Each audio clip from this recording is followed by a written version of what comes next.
D.L. 무디를 전도했던 사람은 에드워드 킴볼이라고 하는 주일학교 교사였습니다. 12살짜리 D.L. 무디는 구두 공장에서 일을 했던 소년이었습니다. 아주 가난한 소년이었겠죠. 12살짜리가 단지 예수 그리스도의 복음을 전하고 거듭난 D.L. 무디는 자라서 양대륙의 발을 딛고 복음을 전하는 위대한 하나님이 쓰시는 전도자가 됐습니다. 그의 복음이 이렇게 이어져서 빌리 그레함이라고 하는 소년이 그 몇만 명이 모이는 집회에, 한 주간 집회에 단 한 명의 어린 소년이 구원받았는데 그 소년이 빌리 그레함이었습니다. 우리 한국에도 유명한 1973년도에 72년도인가 73년도인가 여의도에서 100만 명 집회를 할 때 빌리 그레함 목사가 한국에 와서 최초로 대중 집회를 크게 열었던 그런 목사님이시죠. 그를 통해서 수백만 명의 영혼이 예수님 앞으로 인도가 됐습니다. 사과가 우리가 겉으로 볼 때는 사과가 하나지만은 그 씨가 심겨져서 사과나무가 되었을 때는 그 사과나무에 수천 개의 사과가 달리는 게 아닙니까? 복음도 그렇습니다. 오늘 우리 어린아이들 그들을 통해서 또 여러분을 통해서 여러분이 전하는 복음을 통해서 하나님은 일하실 수가 있습니다. 이번 주간도 그 일환으로 우리 어린 영혼들을 데리고 가는데 어떨 때는 아이들보다 교사가 더 많을 때도 있습니다. 내 자신이 생각할 때 이게 무슨 짓이냐 싶을 때도 있지만은 그러나 영적으로 보면 그 한 영혼 한 영혼이 얼마나 귀한지 모릅니다. 그 아이들이 구원받고 믿음 안에서 잘 자라서 하나님이 그들을 어떻게 쓸지 아무도 모르지 않습니까? 우리 성도들이 한 주간 동안 이런 영적인 일을 놓고 기도해 주시고 내가 하는 일이, 내가 하는 사업이 이 일을 위함이 아닌가 이렇게 우리가 생각하면서 기도하고 여러분이 함께 동참해 주시면 감사하겠습니다. 오늘 아침에는 여러분들이 익숙하게 아는 하나님의 말씀인데 제가 말씀을 읽는 중에 특별한 너무나 익숙한 말씀이고 여러분들이 주제만 봐도 사도행전 16장 31절 주 예수를 믿으라 그리하면 너와 네 집이 구원을 얻으리라 아주 유명한 또 널리 알려진 그런 말씀이어서 제목만 들어도 또 이 본문 말씀만 봐도 너무나 익숙한 스토리가 전개되겠구나 이렇게 생각을 하기가 쉽습니다. 근데 저는 이번에 이 말씀을 읽고 묵상하면서 또 다른 참 그 말씀의 은혜를 받아서 우리 성도들에게 증가하기 위해서 이 본문 말씀을 선택을 했습니다. 사도행전 16장 22절에서부터 34절에 있는 말씀을 우리가 다 같이 일어나셔서 교독을 하도록 하겠습니다. 말씀을 교독하는 중에 하나님의 성령님께서 여러분들의 마음속에 어떻게 역사하실지 기도하는 마음으로 말씀을 교독해 주시기 바랍니다. 무리가 다 같이 일어나 그들을 대적하니라. 행정관들이 그들의 옷을 찢어 벗기고 그들을 때리라고 명령하여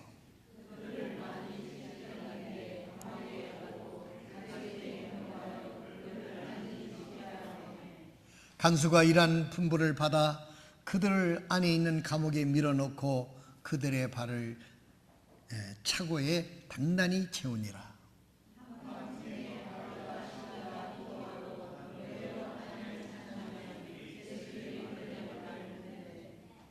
갑자기 큰 지진이 나서 감옥의 기초가 흔들리고 즉시 문들이 다 열리며 모든 사람의 결박이 풀리니라.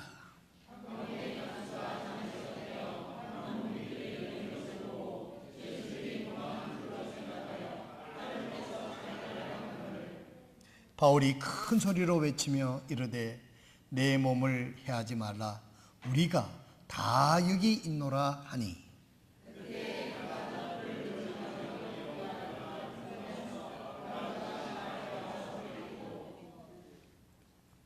그들을 데리고 나와 이르되 선생들이여 내가 무엇을 하여야 구원을 받으리까 하거늘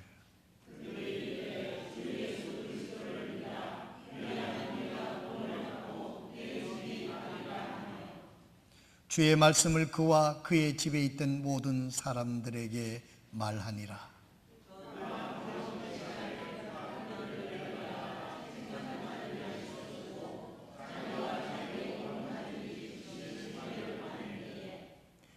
그들을 데리고 자기 집에 이르러 그들에게 음식을 차려주며 자기의 온 집과 함께 하나님을 믿고 기뻐하니라. 아멘.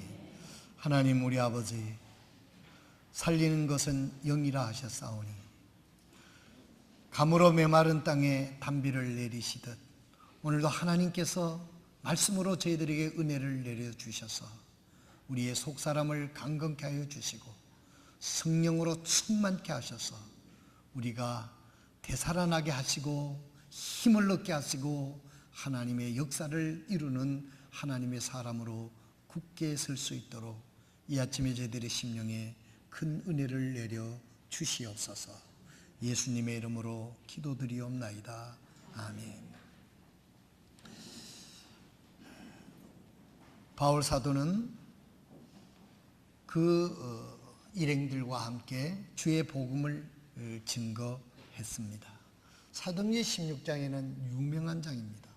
거기서 디모데를 만나서 데리고 사역의 일환으로 함께 합류하기도 했고 또 빌립보 교회가 탄생이 되는 즉 다시 말해서 여러분들이 잘 아시는 대로 자주장사 루디아의 집에서 교회가 개척이 되었던 그러한 역사가 있고 그와 같은 역사가 있었던 곳이 바로 여기 사도행전 16장에 일어나게 됩니다. 이 바울이 가는 곳마다 주의 복음을 전하니까 성령의 역사를 통해서 거듭나고 구원받는 사람들이 많이 일어나서 사역에 동참하는 사람들이 생기기 시작했고 또 교회가 개척이 되는 그러한 역사가 있었습니다. 그러니까 사람들이 막 소요가 일어나게 됐던 것입니다. 바울 사도를 유대인들은 아주 이단자라고 바울을 미워하게 되고 또 이방인들은 자기들이 믿는 신이 아닌 하나님을 전한다고 자기들이 볼 때는 또 우상이 되는 거죠. 그런 잘못된 거짓 신을 퍼뜨린다고 바울과 그 일행을 핍박하기 시작을 했습니다. 함부로 바울을 건드리지 못했습니다. 바울은 로마의 시민권을 가진 그런 사람이었어요. 그때 당시는 로마의 천지니까요. 로마가 세계를 다스리는 시대였으니까 로마 시민권을 갖는다는 것은 특권 중에 특권이고 귀족에 속하는 것입니다. 우리나라도 북한에 선교를 많이 하는데 북한 근교에 있는 가서 고아원을 열고 또 다른 명목으로 비즈니스를 열고 북한을 왔다 갔다 하면서 선교를 하고 있는 그런 목사님들이 있고 선교사들이 있는데 우리 한국 사람들 목사들만은 아주 북한에서 타켓들을 해가지고 공격을 한다고 합니다. 대개 이제 북한에 가서 북한 선교를 하는 분들이 미국의 국적을 가지고 우리 전에도 북한 연변에 가서 국수 공장을 하고 과원을 했던 우리 선교사님이 있었지 않습니까? 또 미국 국적을 가지고 선교하시는 키 나지막한 분 있었어요. 지금도 선교하고 있습니다. 이런 분들이 그 국경 근교에 가서 북한을 이제 왔다 갔다 하면서 미국 국적을 가지고 비즈니스를 하면서 왔다 갔다 하면서 복음을 전하는데 그 미국 국적을 가진 선교사들은 북한에서도 함부로 잘 건드리지 못한다고 합니다. 그런데 유독 우리 한국의 이 선교사들은 가면 그냥 몰래 납치를, 정보만 들어가면 납치를 해가지고 북한에 가가지고 북한에 데려다가 거짓 고문과 막 얼마나 심하게 하는지 사람이 거의 죽든지 아니면 이상자가 되어버린다. 그걸 정치 도구로 사용한다 하는 이야기를 듣습니다. 그렇지만 우리나라는 힘이 없으니까, 또 북한과 적대국이니까 어떻게 그걸 할 수가 없어요. 그래서 지금도 북한 선교를 하려고 하면 가장 우선권이 미국 시민권을 가진 사람이 가장 자격은 좋습니다. 미국 시민 잘 건드리지를 못하니까. 마치 바울 사도도 로마의 시민권을 가지고 있었기 때문에 로마의 관할하에 있는 나라들이, 총독들이 바울 사도를 함부로 건드리지를 못했습니다. 그런데 이때는 이제는 더 이상 바울을 놓아둘 수가 없었던 거예요. 그래서 잡아다가 채찍질을 하고 이제 아주 극심한 학대를 해가지고 감옥에다 집어넣는데, 그 로마의 그때 감옥은 우리가 말하는 상상하는 그런 감옥이 아니고 땅속에 내려가 있는 그런 감옥입니다. 그러니까 굉장히 환경이 안 좋은 거죠. 그래도 편안히 뭐 침대에 누워서 자기 하는 것도 아니고 발에다 작고를 채워가지고 눕지도 못하게 앉아서 밤을 새우던, 그러니까 얼마나 사람이 고통스럽습니까? 그런 형편이 바울 사도가 복음을 전하다가 이러한 어려운 형편에 당해 있습니다. 지금 감옥에 들어가 있습니다. 낮에는 채찍질을 당하고 고문을 당하고 신문을 당하다가 이제 저녁에는 집어넣어 놓고 이런 형편에 있는 형편이었다 하는 것입니다. 그런데 25절에 보니까 한밤중에 바울과 실라가 기도하고 노래로 하나님을 찬양하며 제수들이 그의 말을 듣더니 그랬습니다. 오늘 사랑하시는 성도 여러분, 오늘 이 말씀에 줄을 좀 쳐주고 이번 주간에 묵상해 주시길 바랍니다. 한밤중에 바울과 실라가 기도하고 노래하고 하나님을 찬양하며 제수들이 그들의 말을 듣더라 그랬어요. 같은 형편에 있는 제수들이, 바울을 지켜보고 있는 동료들이 바울의 말을 듣더다 하는 말은 바울의 말을 존경과 그 말을 믿을 만하여 귀를 기울이고 그 말을 듣었다고 하는 그런 의미의 표현입니다. 여러분은 어떻습니까? 여러분들은 여러분 주위의 사람들이 여러분이 전도를 하면 듣습니까?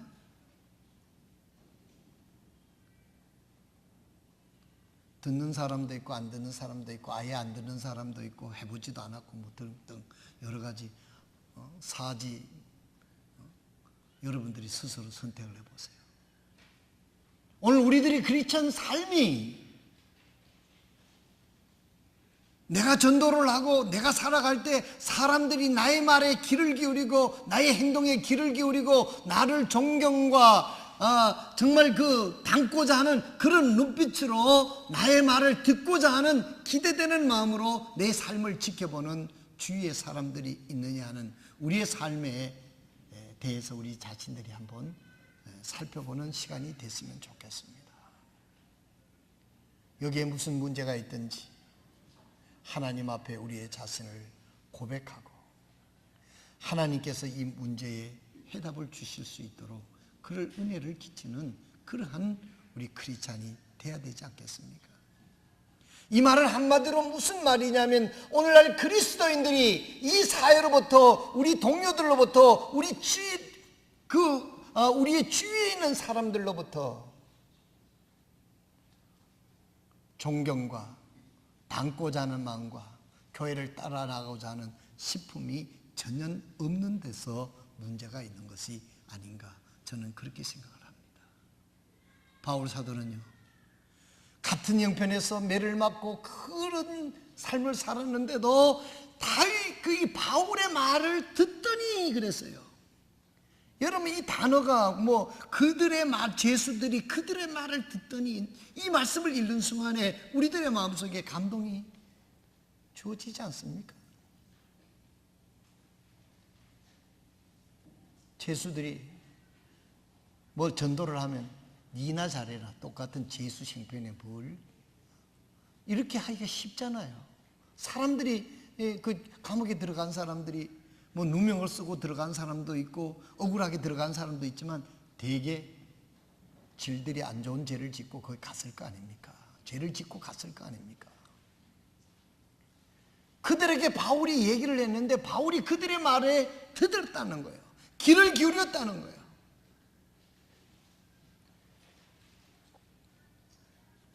어째서 그랬을까? 여기서 우리가 드러난 말씀을 보게 되면 한밤중에 바울과 실라가 기도했다는 겁니다. 기도했다는 거예요. 아마 바울 사도가 속으로 기도했지만 또 때로는 그 너무나 고요하니까 그 기도 소리가 옆 제수들 옆 간판간에도 들릴 수가 있었던 것이죠. 바울이 한 것은 하나님 앞에, 전능하신 하나님 앞에 그들을 위해서, 제수를 위해서, 나라를 위해서, 동료들을 위해서 기도하던 바울이 아니었는가, 그런 상상을 해봅니다. 오늘 우리들의 삶은 기도하는 삶입니까? 전능하신 하나님이 우리의 아버지입니다. 그러나 우리가 풀어야 할 숙제는 여전히 많은데도 불구하고 자녀의 문제도 있고 가정의 문제도 있고 앞날의 문제도 있고 여러 가지 문제 속에 있으면서도 문제는 그 전능하신 하나님 앞에 기도하지 않는다는 것입니다. 그것도 구원받고 거듭난 하나님의 자녀라고 하면서 그 하나님과 교통하지 않고 있는 이것이 바로 오늘날 그리스도인들의 최대의 문제요 약점이 아닐 수가 없다는 것입니다. 사랑하시는 성도 여러분, 여러분들의 삶 속에서, 여러분들의 생활 속에서 여러분들의 기도의 삶은 어떻습니까? 주보에 칼럼에 썼습니다마는 우리가 성령의 충만을 받아 성령의 지배를 받는 정상적인 크리스찬의 삶을 살려고 하게 되면 우리의 신앙이 구체적이어야 돼요. 예배의 성공자가 돼야 됩니다. 예배의 성공자가 인생의 성공자라는 말이 있습니다. 인생이 우리 뜻대로 되어지는 게 아니에요. 인생은 하나님의 뜻대로 되어지는 인생이 성공자인 것을 믿으시길 바랍니다. 하나님의 뜻을 벗어나서 아무리 출세해도 그게 무슨 소용이 있겠어요? 하나님을 떠나서, 하나님 말씀을 떠나서 아무리 많은 돈을 쌓아놔도 그 돈이 언제 어느 새 어떻게 날아갈지 어떻게 알겠어요? 그걸 성공이라고, 돈을 의지하고 의시되는 그것이 영성이라고 말할 수 있겠습니까? 예배의 성공자가 인생의 성공자라고 하는 말씀을 깊이 여러분들이 마음에 새겨 듣고 우리는 예배의 성공자가 다 되시기를 주님의 이름으로 축원드립니다. 하나님은 우리를 축복하셔서 우리에게 능력을 주셔서 하나님의 뜻을 이루시기 원하시고 인생의 승리자가 되기를 하나님은 원하시는 겁니다. 어떤 분이 성지순례를 갔는데 교회당 안에 그림이 있는데 장애인 예수님의 그림이 있더라는 거예요. 보통은 예수님의 머리가 길고 이런 초상이 걸려 있는데 예수님 머리가 기르는지 안 기르는지 그건 성경에 없어요. 그건 그림 그리는 사람이 서양 사람의 얼굴을 모델로 해서 그렇지 예수님은 동양인입니다. 그래서 우리는 성화 같은 것에 무슨 영험이 있다고 그거 믿는 거 아니에요. 하나의 그림일 뿐이고. 그런데 그 교회당에는 그림이 예수님이 장애를 가진 예수님의 그림이 걸려 있더란 거예요. 보니까 눈이, 팔이, 다리가 없는. 그래서 내려오면서 그 교회 목사한테 물어봤답니다. 어째서 여기는 장애인 예수님의 그림이 걸려져 있습니까? 그러니까 그분이 웃으시며 하신 말이 예수님은 손이 필요하시고 발이 필요하시고 눈이 필요하셔서 우리가 예수님의 발이 되어드려야 되고 눈이 되어드려야 되고 손이 되어드려야 됩니다. 할렐루야. 오늘 예수님께서 우리 마음에 들어오셔서 우리의 주인이 되시고 우리의 구주가 되시고 우리가 왕이 되셔서 예수님이 손이 필요로 할 때 예수님의 손이 기꺼이 되어드리기를 하나님께서는 원하시고 있다는 사실을 기억하실 수 있기를 바랍니다. 예수님이 가야 할 길에 내가 그곳에 가서 예수님의 말씀을 전하고 하나님의 뜻을 행할 때 우리의 다리가 필요하고 우리의 손이 필요하고 우리 눈이 필요할 때 하나님께서는 우리를 쓰시기를 원하신다는 것이죠. 혹 우리는 하나님에게 쓰임받기를 원하지 않고 하나님을 써먹으려고 여러분 연구하고 있지는 않는 거예요. 하나님 이거 해주세요, 요거 해주세요. 안 하면 나 삐질 거예요. 막 이런 식으로 그러지는 않을 줄 압니다.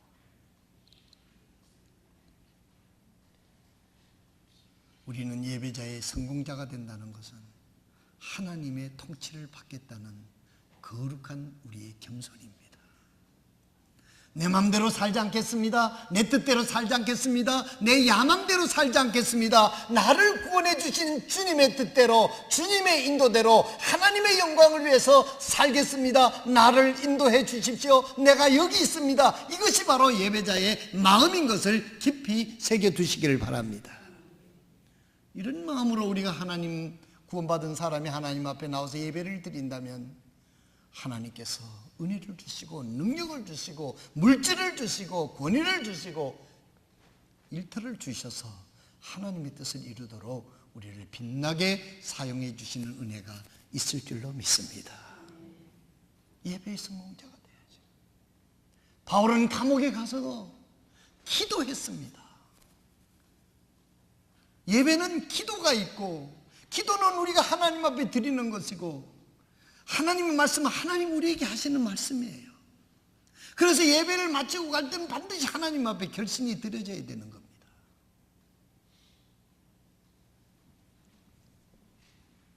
하나님께서 우리에게 말씀을 왜 전하겠어요? 하나님의 뜻을 하나님은 이루시기를 원해서 그런 것입니다. 바울은 그런 형편에서도 기도를 했어요.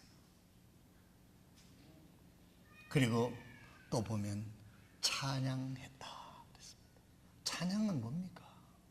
하나님을 높이는 거고 하나님을 찬양하는 거죠. 이것은 바울의 믿음의 인격을 그냥 짧은 센텐스로다가 나타내 보이는 거예요. 제수들이 바울을 존경했습니다. 바울의 말에 귀를 기울였습니다. 우리에게도 이런 은혜가 있기를 바랍니다. 바울보다도 더 많은 것을 누리고 가지고 살고 있으면서도 우리에게 귀를 기울이지 않는 이유가 어디에 있는지 우리는 하나님 앞에서 겸손히 우리를 찾을 수 있는 저와 여러분 되시기를 바랍니다. 바울은 제수였고 그 엄청난 그런 고통스러운 환경에 있었음에도 불구하고 말을 듣기를 싫어하는 죄수들이 그에게 귀를 기울일 정도로 그에게는 영적인 파워가, 능력이, 인격이, 인품이 있었다는 것을 이 짧은 문장을 통해서 우리에게 보여주시고 있는 것입니다.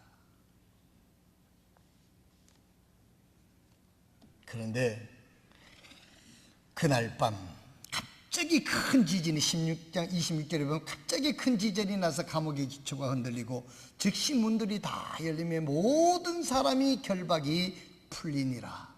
감옥의 간수가 잠에서 깨어 감옥 문들이 열린 것을 보고 죄수들이 도망한 줄로 생각하여 칼을 빼서 자결하려고 하거든 바울이 큰 소리로 외치며 이르되 내 몸을 해하지 말라 우리가 다 여기 있노라 그랬습니다.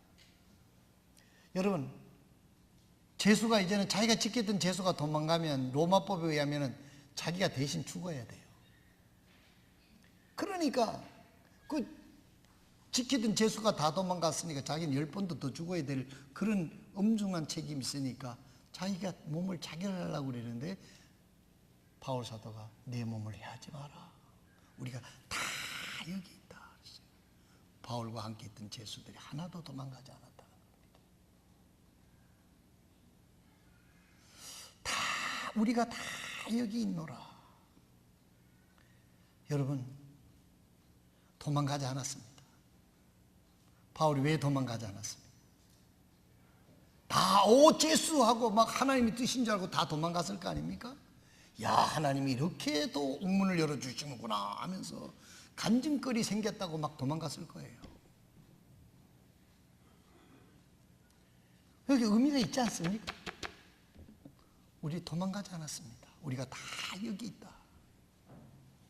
우리가 도망가면 간수가 어떻게 될 것을 다 알기 때문에 바울은 도망가지 않았을 수도 있는 것입니다. 또 도망가려고 하는 사람을 말렸을 수도 있는 거예요. 바울 사도는 능력이 있으니까 말리는 것까지도 주저앉힐 수가 있었지 않겠습니까? 결론적으로 우리가 다 여기 있노라. 너는 안전할 테니까 그러지 마라. 도망가지 않았습니다. 성도 여러분, 여러분 앞에 어떤 문제가 있어도 도망가지 마시기 바랍니다.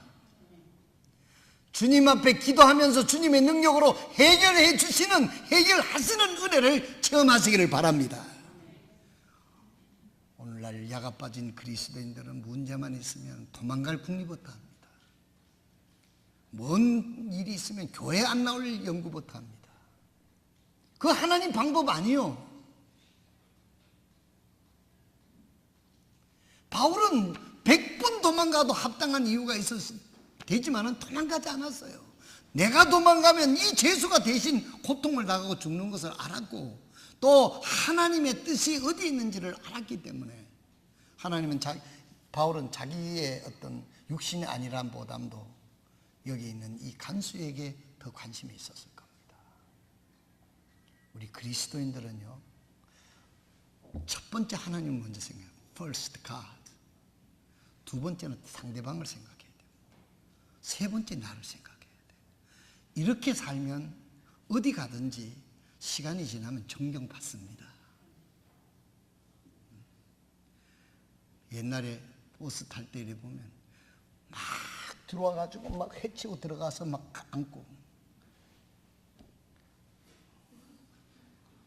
미안합니다. 또 아줌마들가 그랬다고 그러면 또 아줌마 부대한테 혼날 것 같아서 얘기하지 않습니다만, 노인들이라고 막 피해 주지 않는다고 막 노인들 승질내는 노인들이 있는데, 아니 노인들한테 말로 피해 주면 노인들 젊은이들 앉아가지고 직장에 가서 일해야 되니 맨날 놀 텐데 그거 뭐 하려고 서 있으면 좀 어때요? 노인 돼가지고 이런 마음 가지고 살면 행복할 것 같아요. 중요한 것은 남을 먼저 생각하는 마음이 예수의 마음입니다. 바울은 도망가지 않았어요. 여러분 가정에 문제가 있습니까? 어려움이 있습니까? 도망가려고 생각하지 말고 하나님 앞에 무릎 꿇고 기도하세요. 이 문제를 하나님의 능력으로 해결하고 싶습니다. 하나님과 씨름 좀 해보라 이 말이에요. 씨름할 생각 안 하고 고통받을 생각 안 하고 도망갈 생각만 하니까 하나님의 은혜를 체험을 하지 못하는 것입니다. 왜 금식하면서 기도 못합니까? 왜 눈물로 기도하지 못합니까?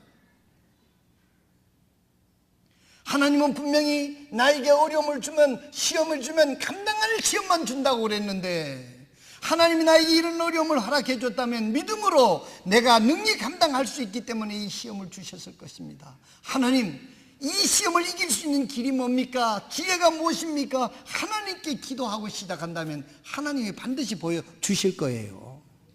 하나님은 살아계시니까. 도망가지 않았습니다. 동부교회는 도망가지 마시기 바랍니다. 한 사람도 핑계하지 말고 당당하게 맞서서 주님의 능력으로 해결해 나가는 능력이 있는 크리스찬의 삶을 사시기를 바랍니다. 아멘 소리가 기대보다는 약합니다. 도망가지 마시기 바랍니다. 꽁무니 빼려고 생각하지 마세요. 저는 캠프 때 되면 제일 시험 받는 시즌이 캠프 때입니다.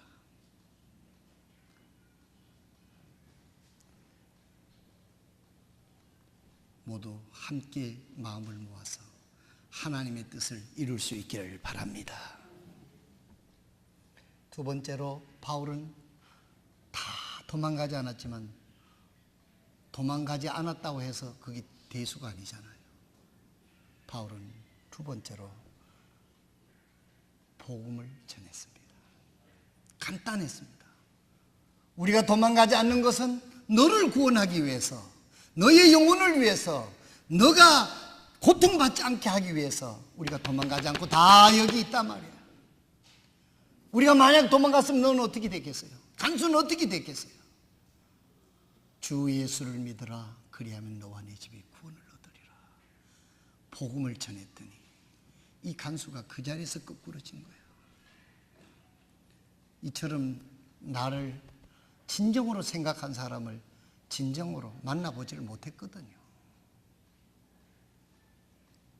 아마 간수의 마누라도 이처럼 바울처럼 사랑하지 못했을 겁니다. 부부도 고생스러우면 도망가잖아요. 애까지 놔놓고 도망가 버립니다.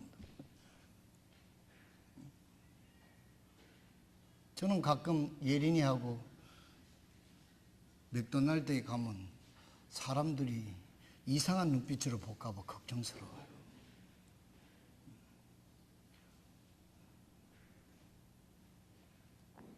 요즘에 손자, 손녀를 기르는 할아버지, 할머니들이 많다고 그러지 않습니까? 간수는 감동을 받는 거예요. 이제까지 나를 진정으로 생각하는 사람을 만나보지를 못했고요. 그러니까 그는 그 앞에 거꾸러져서 마음의 문을 열고 그가 전하는 예수님을 받아들일 수밖에 없었던 겁니다. 여러분, 건성으로 복음 전한다고 구원받는 일이 아니에요. 그냥 무심코 던지는 한마디로 해서 구원받는 사람도 있다고 하지만 우리를 가까이 아는 사람일수록 우리의 진정성이 전해지지 않으면 그 사람들이 예수를 믿지를 않습니다. 그 영혼을 진정으로 사랑해서 지옥 가는 것이 너무너무 가슴 아파서 눈물로 그들에게 복음을 전한다면 처음에는 오해를 해도 언젠가는 그들도 감사하면서 예수님을 믿고 함께 천국 가는 구원의 해심을 볼 수 있게 될 줄로 믿습니다. 바울 사도는 도망가지 않았다 하는 것뿐만 아니라 복음을 전했습니다. 복음을 전했습니다. 우리의 삶이 그냥 산다고 해가지고 뭐 모든 것이 성공적인 삶이 아니에요. 무엇을 위해 사느냐? 우리의 삶이 구체적으로 하나님께 영광을 돌리고 복음을 전해서 그들이 구원받은 영혼이 하나님을 찬양하는 대열에 함께하는 일에 내 인생이 쓰여지느냐, 거기 관건이 있음을 기억할 수 있기를 바랍니다. 하나님은 무엇 때문에 우리를 축복해 주셔야 할 이유가 뭡니까? 구원해 주신 것만 해도 감사한데 우리의 삶을 통해서 복음이 전해져야 돼요. 복음이 구체적으로 복음이 전해질 때 하나님 우리의 삶을 축복하시고 인도해 주시고 위대하게 우리를 쓰실 줄로 믿습니다. 바울은 우리가 다 여기 있노라 도망가지 않고 복음을 전했습니다. 마지막으로 바울 사도는 복음의 능력을, 하나님의 능력을 절실하게 체험했습니다.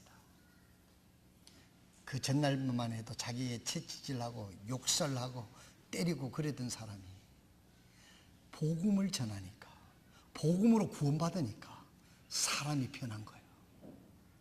할렐루야. 여러분, 쉽게 구원받는데 진짜 구원받는 것을 알면 그 사람이 구원받은 사람이 변화된 것을 우리가 볼 때 그 사람이 구원받은 걸 알 수가 있는 겁니다. 그 전만 해도 욕설을 하고 채찍질 하던 그들이 이게 복음을 전하니까 구원받고 사람이 제정신이 되어가지고 그들을 데려다가 그들을 존중하고 음식을 차려주고 그 집안이 전체가 그 부인과 아들, 딸들이 다 예수를 믿고 온 집안이 구원받는 체험을 바울 사도는 거기서 한 겁니다. 복음의 능력, 복음이 이런 것이구나. 예수님의 복음을 전하니까, 예수님이 저 인생에 들어가니까 저 사람이 저렇게 구원받고 영원히 구원받을 뿐만 아니라 생활도 저렇게 변하는구나. 하나님이 저렇게 하는구나. 하나님의 역사를 체험하게 됐던 것을 우리는 볼 수가 있습니다. 주의 말씀이 그와 그 집에 있던 모든 사람에게 말하니라. 그날 밤 그 시각에 간수가 그를 데려다가 채찍 맞은 자리를 씻어주고 자기와 자기 온 가족이 즉시 침례를 받은 뒤에 그들을 데리고 자기 집에 이르러 그들에게 음식을 차려주며 자기 온 집과 함께 하나님을 믿고 기뻐하니라. 하나님의 은혜를 체험합니다. 변화를 체험합니다. 동부교회 성도 여러분, 우리의 삶을 통해서 문제가 있을 때 도망가지 말고 이 문제를 통해서 하나님 어떤 영광을 받으시고 어떤 영혼을 구원하시기 원함인지를 우리가 생각하면서 하나님께 기도하고 복음을 전하고 그 복음이 영혼을 변화시키는 은혜를 체험하는 살아계신 하나님을 믿고 복음을 전하는 저와 여러분 되시기를 기도합니다. 기도하겠습니다. 아직까지 예수님을 개인적인 주님으로 영접하지 못